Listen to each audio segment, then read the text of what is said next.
What's going on, football fans? It's your boy Gsluke here with our DFS and prop preview for Thursday night football between the Dolphins and the Bills. Got ourselves a divisional matchup, one that doesn't have a particularly close spread, but we got some large field GPPs with their names on it that are just begging to be taken down, and of course some prop slips on Underdog Prize Picks that we're going to try and go out there and cash out on as well. And here in this video, we're going to get you ready for all of that exposure. On the DFS side, we're going to go player by player, give you an idea of some of the injuries heading into lock, also how you should be game scripting using each player, the kind of correlation and stacking notes that is going to go along with it. We'll make you an expert on how to build those single game lineups. And then afterwards, with the prop and the betting side of things, you're going to go through strategy, some bankroll management on Underdog and Prize Picks, as well as a correlated two-leg slip that I've already entered. It should give you guys an idea of where you can put some of your exposure and some of your hard-earned dollars there on Thursday to have ourselves a slate. So without further ado, we've got a ton to go through here. Let's start it off with, first off, that fantasy side of things and how I'm building on DraftKings. The first thing to note on this kind of slate is that we've got an 11.5 point spread. So the community, the public in general, is going to stack the Bills side, and 4-2 or even 5-1 lineups are not going to cut it with your differentiation.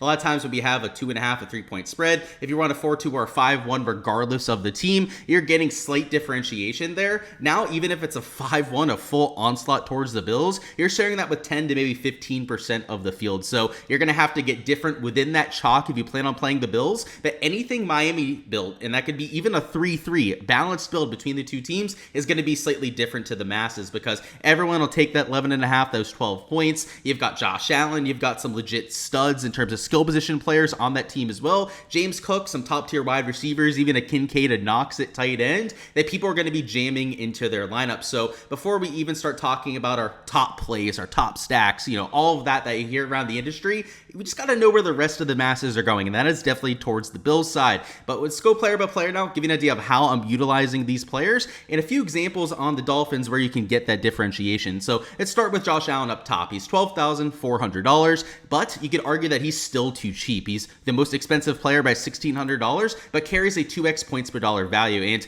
that's really the mark where I start to call guys a cash lock, particularly if they're towards the top end of the board. And a 24 raw point projection is extremely rare on this kind of a format, and it's not just the fact that the Bills are big favorites here. We've also got a 49.5 point total, one of, if not the highest total that we have in all of week number 3. So those premier quarterbacks, especially one that has rushing and passing upside like a Josh Allen, is going to be the biggest priority. So if you're in cash, you're in a smaller field GPP, you're probably going to want him in every single lineup that you're entering. Large field GPPs, he is going to be about 70% combined owned, but even then he's a bit script dependent, because let's assume that you think the Dolphins pull off a massive upset on Thursday. It's a low percentage outcome, but still well within reason, right? NFL, there's a lot of parity in the NFL, so we see a lot of upsets compared to a lot of the other leagues that we're handicapping. If you go that direction, you could still use Josh Allen as one of the two players that you're using on the Buffalo Bills side because he's such a well-rounded player. And if they're playing from behind, he has the passing upside to get there. If they're playing from ahead, he of course can score a rushing touchdown or a passing touchdown or two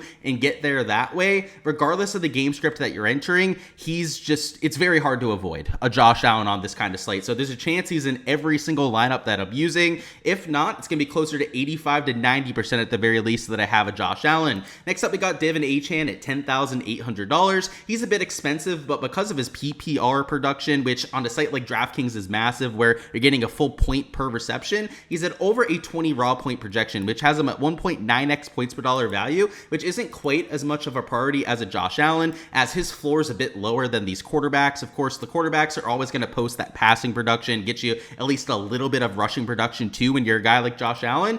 Devin Achane has a floor closer to 8 to maybe 10 fantasy points, as opposed to a 16 to 20 fantasy point floor for Josh Allen. So that's why he's more of a cash lock, more of somebody you'd be using in almost every single lineup. Achane, not so much the case, but the big difference here is the ownership. Rather than 70% combined ownership, I've got Achane at about 52% combined between flex and captain, closer to 40% at flex, about 12% at that captain position. And if you go with an Achane, whether it's at captain or at the flex position, he fits a variety of different builds as well, because he's not your traditional running back where he's got to get 20 to 25 rushing touches to get to a 20 plus fantasy point performance. Because he is so dependent on that PPR production, he's almost better as a buyback than using as, somebody like a Hunter, a Derrick Henry, maybe going with like a Saquon Barkley if you're taking him at the captain position. A lot of times that would be in like like a 4-2 lineup towards that team, because to get those 25 touches, you're playing from a touchdown or two ahead. For Achane to get the 6 to 7 receptions like he likely needs to get to the optimal captain, or at least to get to the optimal lineup in general, it's actually better for him to be playing from behind. So if you're going with a Josh Allen led lineup, maybe one of these skill position players at captain, because if you're using a Josh Allen at captain, it's going to be a little bit tougher to use Achane at flex.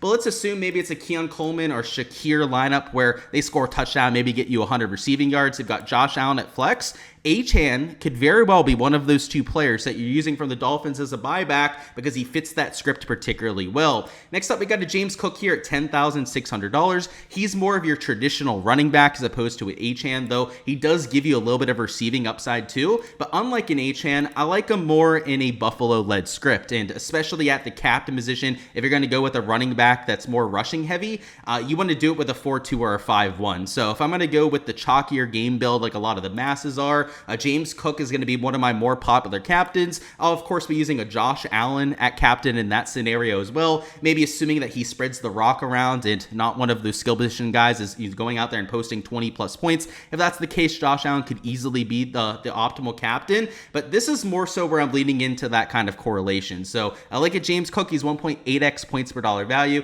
a little bit worse than a Devin Achane. So in my cash lineups, I'm making these top two players a little bit more of a priority as opposed to somebody like James Cook that's more of a priority in my large field GPP lineups, as it leans more into that correlation side of things.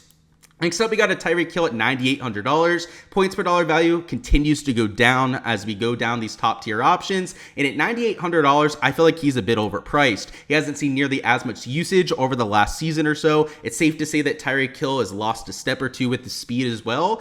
But with Jalen Waddle questionable and not 100%, this could be a week where he sees an uptick in production. So while for 2025 in general, I'm not that high on his prospects, I'm not expecting him to have a very big year, this could be one of the few games where he's solid and usable from the Showdown format. So I would say the ownership's going to be much lower as well compared to these guys around him. The combined ownership early on a Tuesday is looking about 37% combined between flex and captain. And at captain, he's only 6.1% owned. And the one thing about Tyreek Hill, and he has lost a step or two, that is almost undoubtable right now, is he's still a big play threat. He's still got some speed to him. Even a slightly slowed down Cheetah is still one of the fastest players that we have on the field. And if you can get a big play touchdown, a big if at this stage, it's been a while since we've seen one of those for him, he could still pay off this kind of price tag at captain. So if I was going to go with one of those low-owned Miami scripts, especially like a 4-2 Miami or something like that, I like the idea of an Achane in those sort of lines, but I really like the idea of a Tyreek Hill captain because he's the one player on the Dolphins that could make that kind of a difference, that could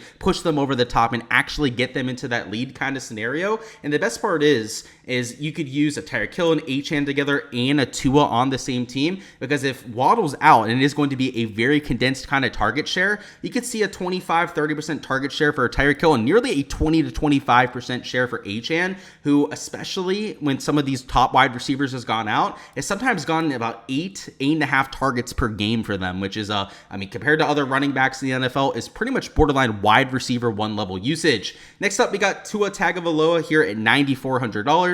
I would say a fair price tag, but without his rushing upside these days, points per dollar value is really suffering at only 1.6x, but still usable, particularly if you're going with a Miami-led lineup. I will say, though, that when I'm going with a Bills-led lineup and going with only one or two Miami-led players, it's not going to be a lot of Tua. It's going to be maybe an Achane or a Tyreek Hill that I'm mixing in as one of those two buybacks, and then likely a cheaper option that I'm using. And part of the reason for that's ownership. He's still about 44% combined owned, and also because of the high total, it's a 49.5 point total game. A lot of people are going to try and jam in both quarterbacks. That's just a trend that I've noticed over the years, is when we get these games when you get over a 45 point total, the quarterbacks, and especially the double quarterback builds, are utilized a little bit more than you would expect. So it's not my favorite in the large field GPPs just because of that extra kind of exposure. But if you're in a single entry, a cash lineup, a smaller field GPP where ownership and differentiation isn't as much of a deal, then I don't have as much of a problem with getting to both of those single callers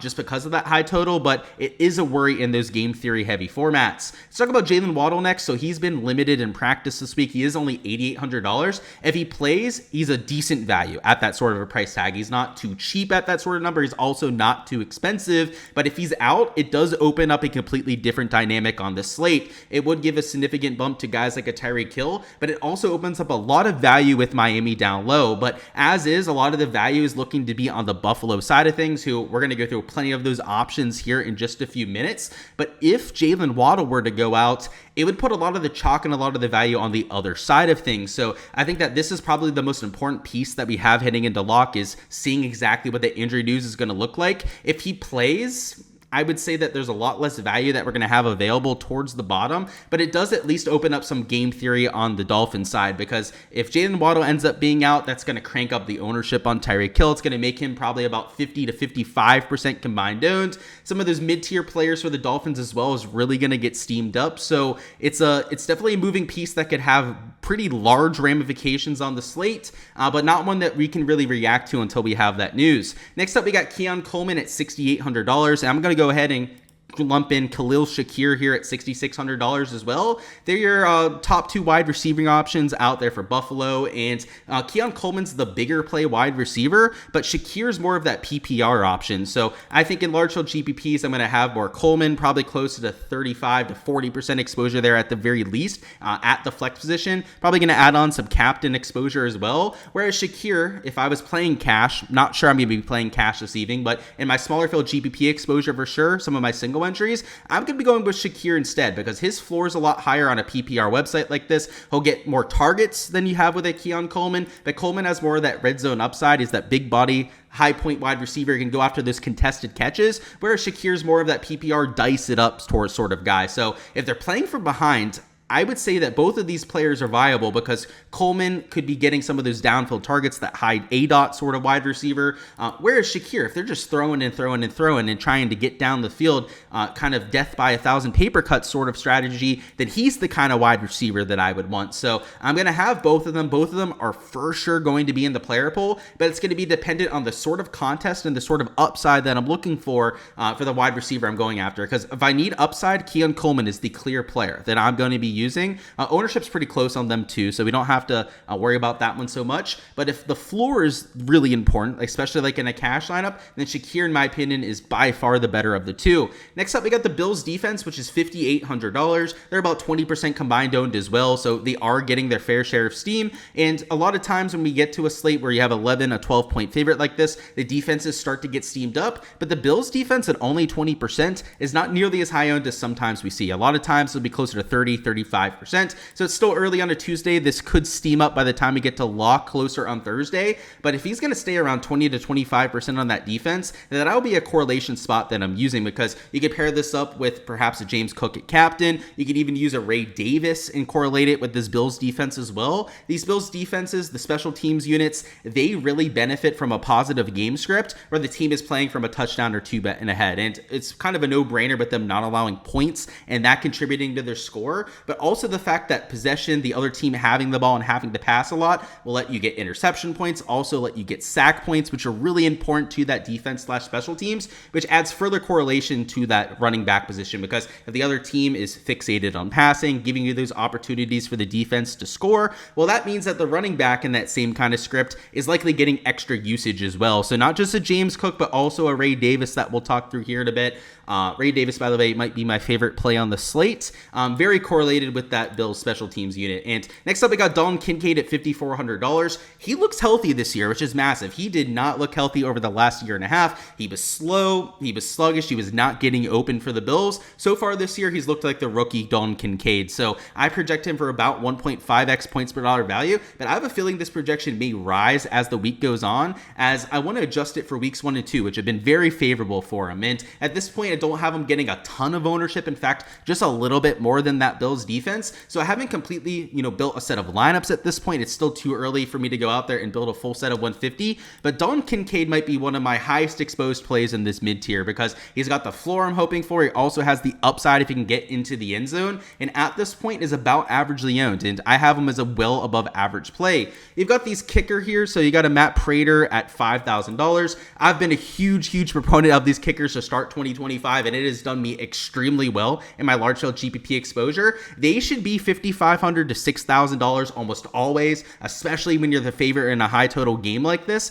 and he's only $5,000, and I think they should be about 30 to 35% owned on all of these showdown slates, and that's just with the hit rates of average kickers when you have these kind of showdown slates. When you get a high total and the favorite like this, then guys like that should probably be 40, even 50% exposure in a lot of those GPPs, and they just don't get that kind of love. So even a Riley Patterson on the lower side, he's got only a 6.9 projection over there. He's only about 15% owned at the flex position, which I think is just disrespectful for the kind of upside that we've seen from these guys this year. And especially in a game where you have a team like Miami that's not supposed to be that efficient on offense, if they can't get into the red zone, they can't punch the ball into the end zone, it could be a lot of field goal looks for them. So a lot of times these guys like Matt Prater on the favorites will end up getting the kind of exposure they deserve, or at least closer to it at that 25 to 30% mark. These guys on the underdog hardly ever get that kind of exposure, and they still have a lot of upside themselves. And they got a Josh Palmer here kind of hiding in between them at $4,800.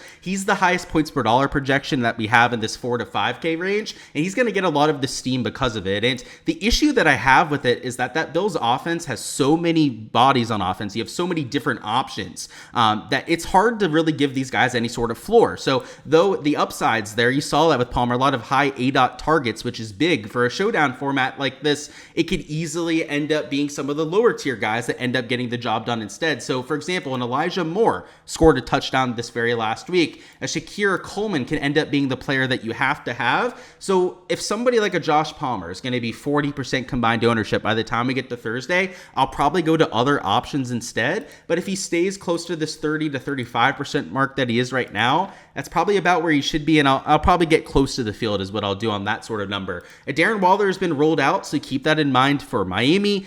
He's not going to be playing. He's been out of practice for a lot of the year, so that is not unexpected. Elijah Moore did score last week, but he did not play a whole bunch of snaps for Buffalo, so I also think that he's probably a bit overrated after having that kind of touchdown. So we'll see what the ownership looks like. If he's like 5 to 7%, maybe I consider using a little bit in my large field GPPs. Malik Washington is a player I'll be using no matter what, but if for some reason that Waddle was rolled out, he would be massive value out there for the Dolphins. As is, even at this like 18% mark, I'll probably be closer to 35 to 40% in my large field GPPs, particularly because I agree with the Bills being sizable favorites here. I want to get exposure to those pass catching options for the Dolphins, and in particular the ones that are healthy as compared to Waddle. Washington did have a Q tag to start this week, but he's been cleared of that already, as opposed to Waddle that is still dealing with perhaps a bit of an injury.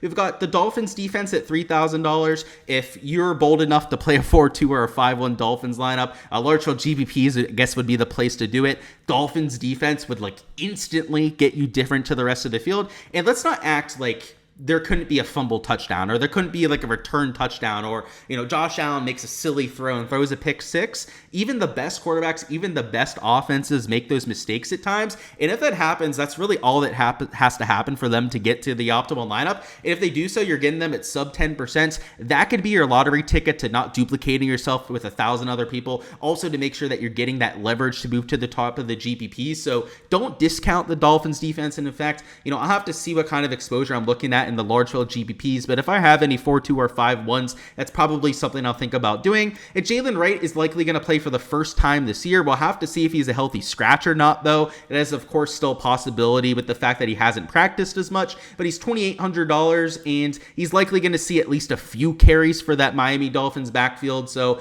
whether it's receiving usage or maybe a touch or two in terms of a pure running back usage, he's at least somebody that you can't ignore. I want to point out Ray Davis here, who in my projections isn't standing out too much at this point, but he's the kind of player, if we get the script that Vegas is calling for, 11.5, a 12-point spread favoring Buffalo, he's going to see extra usage because last week he had 9 carries. He also played over 25% of the snaps for Buffalo, which the week before that, it was Ty Johnson that was playing 25% of the snaps. And the big difference between the script in week 1 versus week 2 is they were playing from behind against the Ravens week 1, of course, had that big, massive comeback. Ty Johnson, more of the receiving back, he got that usage in the second half, whereas last week against the Jets, when playing from way ahead, it was Ray Davis getting all of the touches. And in fact, almost all of his carries were in that second half. So at $2,600, if you're going to agree with the chalky script, which in general, I do. You guys can probably tell at this point of the live stream and the video here that I think that the chalk should be the chalk out there on Thursday. Then Ray Davis could be a real good way to get that differentiation in there, because if they're playing from way ahead, like everyone thinks that they're going to, that he's going to get that extra usage. And maybe he falls into the end zone and that gives him the 10 plus fantasy points. Maybe he gets a long reception like you saw at points last year. Like he had that 145-yard catch for a touchdown last year.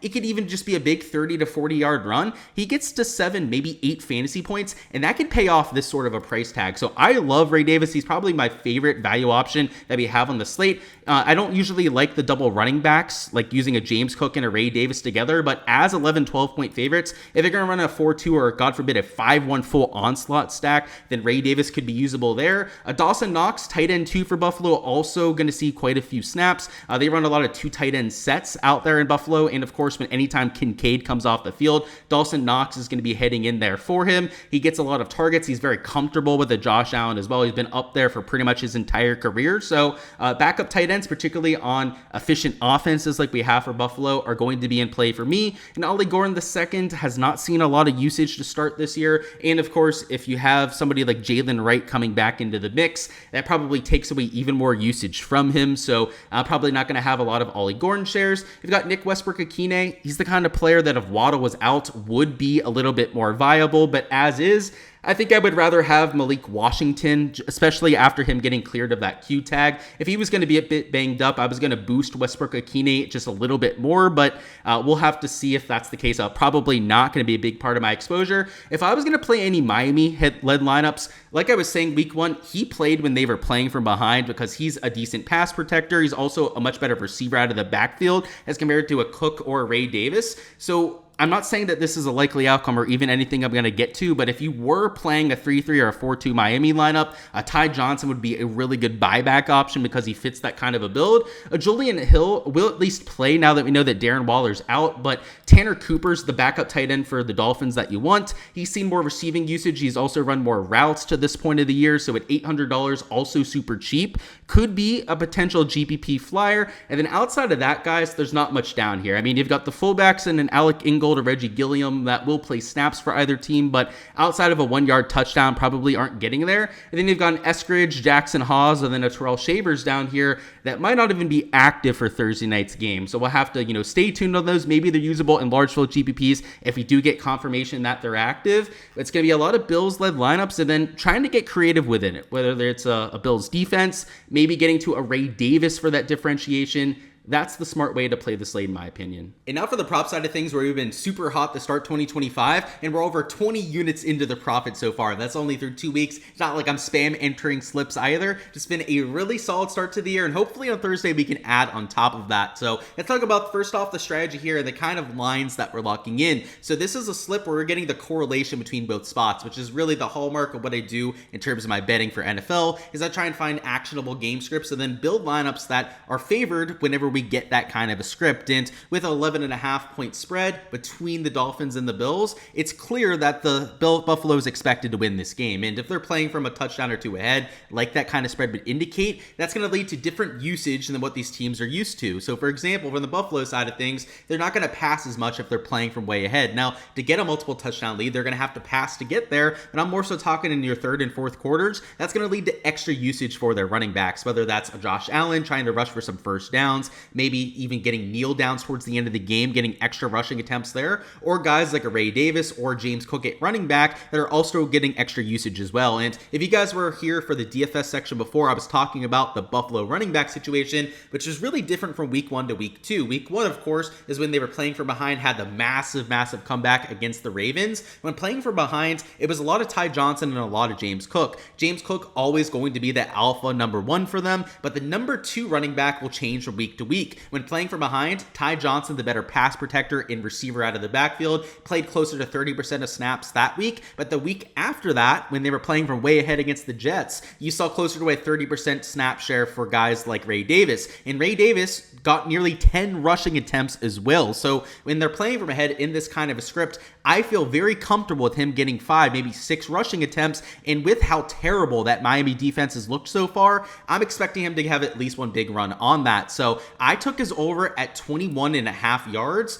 So if you go over here, let me actually zoom out so you guys can see it. This is on my main account, the one that I was posting for my Patreon page. I did get a slightly different line than what we're able to get right now, but even at 24.5, 23.5, whatever he is on some of the sports books out there, it's more so the game script that I like between these two. So maybe not as good a line as what you would have gone on my Patreon page, or if you're able to tail my stuff as soon as I was having it out there. That, of course, is the power of being one of my Patreon members for buying the NFL prop tier down there, is having access to these as soon as they drop. But even as is, there's still some line value on this, as some of the sports books that have them at 23, 24.5 have them juiced towards the over direction. So maybe not the same exact line value as what we were getting before, but this Tua line is only 1 yard difference. So I got him at 232.5 yards. He's at 233.5 now over here on this site. But if you take a look at DraftKings, FanDuel, he's at 238.5 yards, even 240 yards in some of those major sports books. And then on a site like Pinnacle, which is my go-to when it comes to a lot of this line comparison,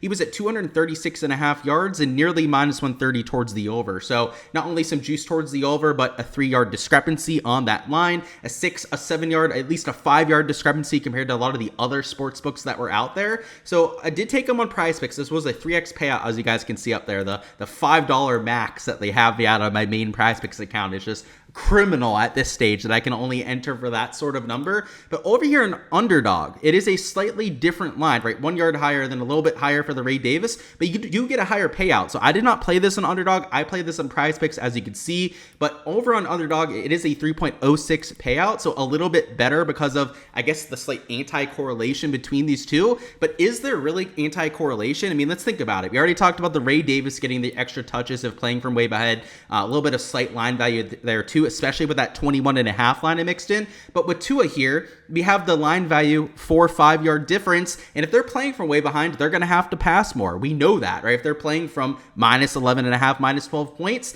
Tua might throw the ball 40 to 45 times. And if that's the case, I like that over quite a bit, especially with the line higher on some of those sports books. So for 3x payout, that's the kind of strategy that I like going with, where you're getting that traditional analysis, that plus EV value with the slight line value, and the correlation between the two spots. So if you guys want to get access to all of these slips as I'm entering them, there's a bunch of different games that we have throughout this week. For the plus 20 units that we've had for the year, to be able to tail all of that yourself, join the NFL prop tier. There's a link down below in the description of the video to check out my Patreon page. That's where you can find all of that stuff, every single slip that I'm entering, also all of the thought process behind it, to not only let you tail that exposure, but to also learn how to find some of that prop value for yourself. So I would highly recommend checking it out if you guys haven't already. I'm one of the prop channels out there, one of the bettors out there that will freely show their results and has no problem doing so, because I'm very confident and I know what I have with my product. It's, a slow and sure approach. I'm not going after 10 to 20x parlays like you see from a lot of these other creators.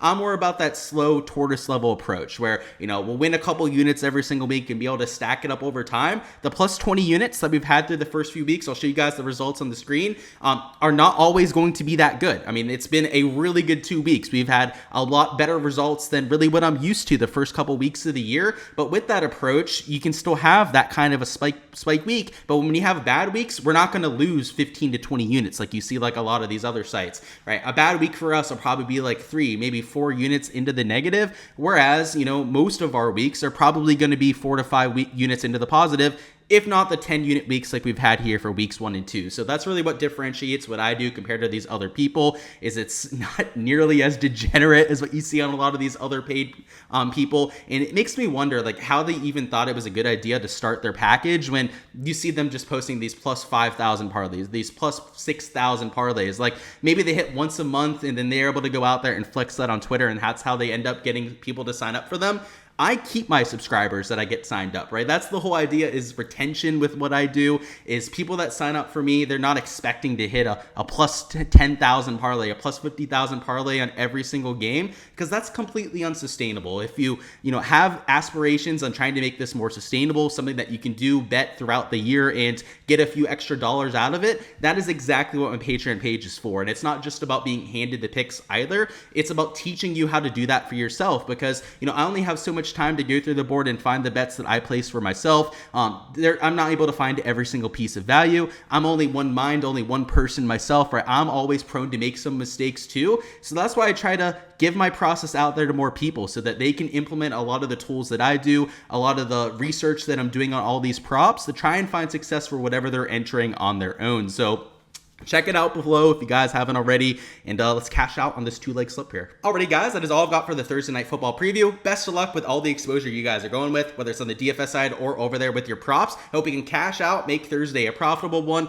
and of course have ourselves a solid 2025. But until next time, best of luck with everything that you're going with. Smash that like button, also subscribe to the channel if you guys haven't already, so you guys don't miss any of the content that comes. And of course, go ahead and comment down below who your top scorer will be for the Thursday night slate, and whoever can guess the top DraftKings score, that'll be their raw DraftKings score, will win a free month on my Patreon, and it'll be on a first come first serve basis. So go ahead, claim your player before anyone else ends up stealing them from you. And best of luck with that, with any of the exposure I was just talking about before. I want to see if some of your names towards the top end of those GPPs. Hope we can cash out on that 2-leg slip as well, and add on top of the bankroll. It's been a really good one for us here in 2025. DFS side, we've had a couple near takedowns already. No GPP first place quite yet, so still trying to add that here to this season, but really good on the prop side, really good on the sportsbook side as well, and stoked for what we have there tomorrow night. But until then, guys, best of luck. We'll have a main slate preview dropping out here in the next day or so, as well as the Monday Night Football preview dropping out a little bit later on this weekend. But Ryder Cup next week, stay tuned for all of that if you guys are sweaty tryhards on that golf side of things.